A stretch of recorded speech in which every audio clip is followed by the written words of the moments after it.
waxyaabaha ugu waaweyn ee qofka muslimka ilaahay waafajiyo subxaanahu wa tacaala intuu nool yahay waxa weeye in la waafajiyo diinkan weyn ee waxa weeye islaamka oo ilaahay uu soo dejiyey subxaanahu wa tacaala qof walba oo diintan diin ka dhiganahayana xaqiisa waxaa ka mida inuu ku faano waayo ilaahay muslimkii iyo gaalkana ma simin munaafiqii iyo muslimkana ma simin muslimkaa la sarraysiiyey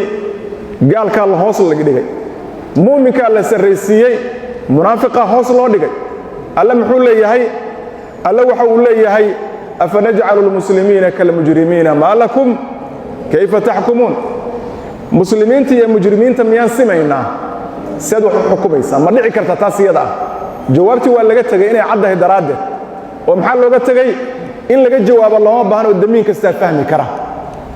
am najcalu aladiina aamanuu wacamiluu الصaalixaati kalmufsidiina fi اlard am najcalu lmuttaqiina kalfujaar kuwii iimaanka lahaa oo camalka saalixa la yimid iyo kuwii daalimiinta ahaa ma isku mid baa laga dhigayaa fujaartii iyo mu'miniinta samiyaa la simaya iyo muttaqiintii jawaabtu waa may iyadana saa macnaheedu waxay tahay marka dadka adduunka saaran waxa calankooda sidoo horeeya markii la fiiriyo fii nadar illaahi waa dadka mu'miniinta ah si walba xaaladooda ha noqoto ha diiqsanaadaan duruuf ha ku noolaadaan diinkan iyo dadka haystaa alla agtiisa cizo kale sidaa aawadeed diinkan marba hadduu ilaahay kugu hanuuniyey ay waayeen nebiga qaraabadiisii salawaatu ullaahi wasalaamu calayh maxaad u baahan tahay inaad ku dareentay cizi aan la haysanin oo qof kale uusan haysanin oo gaal ah in adigu ilahay uu ku siiye subxaanahu wa tacaala alla muxuu qur-aanka ku leeyahay walilaahi alcizatu walirasuulihi walilmu'miniin cizo iyo sharaf allah iska leh rasuulkiisaa iska leh mu'miniintaa iska leh oo kuwii rumeeyey alla iyo rasuul ah maxaa la raaciyey walaakina almunaafiqiina laa yaclamuun kuwa munaafiqiinta ah oo qalbika gaalayaasha maxaan ku dhaha gaalsanayaasha ah kuwa iyaga waxa ma oga buu yidhi ilaahi subxaana wa tacaala cizada shayga lagu helo waa islaamka waxaa soo baxay marka dhaqanno yacni shabbahaya qoladaas la yidhi waxba ma oga oo kale in islaamnimadii iyo suluugeedii iyo dhaqankeedii qofku uu ka yaxyaxo gabadhii oo xijaaban wiilkii oo dhaqankii islaamiga ahaa iyo labiskiisa uu ka muuqdo isagoo masaajid ku soo noqnoqonayo lagu dhajiyo shaabad la yiraahdo waa wadaad oo loo eegayo waa maxay hoos loo eegayo dhaqanka noocaas ayaa iska lahaa munaafiqiinta iska lahaa markay islaamka dhex joogto ma tahay mise maaha markii islaamka laga dhex baxanayaa iska lahaa gaalada iska lahaa waayo gaaladaa waxay muslimiinta u eegi jireen nadara duuniya hoos u eegi jiray markii gaalada laga soo tago oo muslimiinta ay awood yeesheen oo madiine la yimidna munaafiqiintii tacbaanka ahayd ee muslimiinta ku dhex jirtay oo gaalnimadooda aanan qiran karin oo muslimiintana dhanna kala tukanaya dhanna colaadda u qabay baa kuwan muslimiinta u qabay inay yihiin dad iyaga ka hooseeyo oo dhegweyn ah oo aan adduunkan la soconin oo ilaahayna waa ammaanay subxaana wa tacaala dhegweynnimadaas oo maxay dhegweyn ka yihiin xumaatada oo dhan garanaysaa maxaa la yidhi ilaahay qur-aanku uu ku sheegay gabdhihii mu'minaadka ahaa oo la caayayey waaladiina yarmuuna almuxsanaati maxay waaladiina yarmuuna almuxsinaati alghaafilaati almu'minaat soo maahayn kuwa xumaatada ku ganaya oo zino ku sheegaya gabdhaha cafiifaadka ah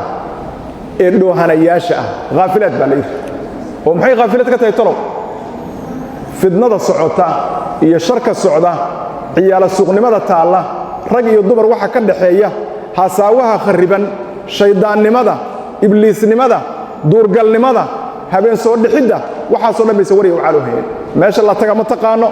si loo taga ma taqaano haddii la taga waxa la sameeya ma taqaano waxay ku sheekaystaan war uma hayso maxaa dhacay ilaahay dikrigiisay ku xidhan tahay qur-aanka kariimkay ku xidhan tahay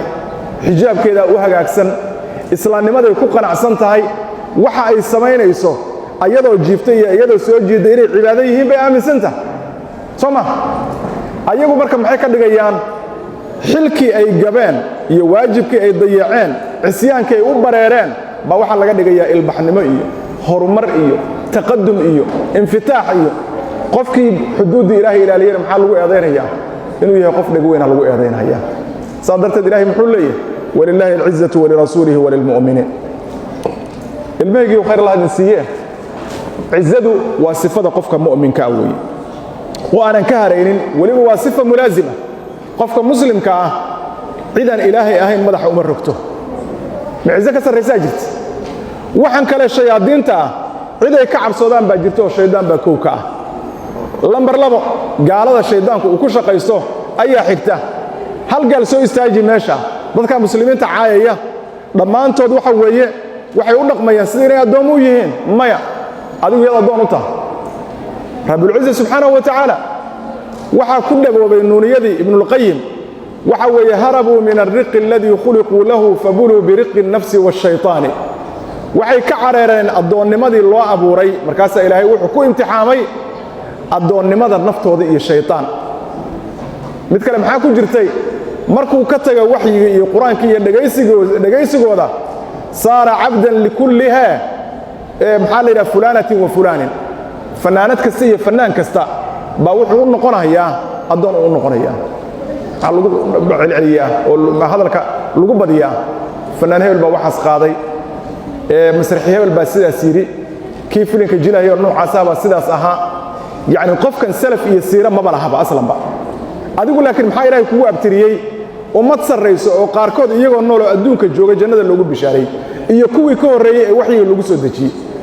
ummadii ka horeeyay ee waxyiga lagu soo dajiyay waa hagaag cizadu marka waa waxana qofka muslimka ah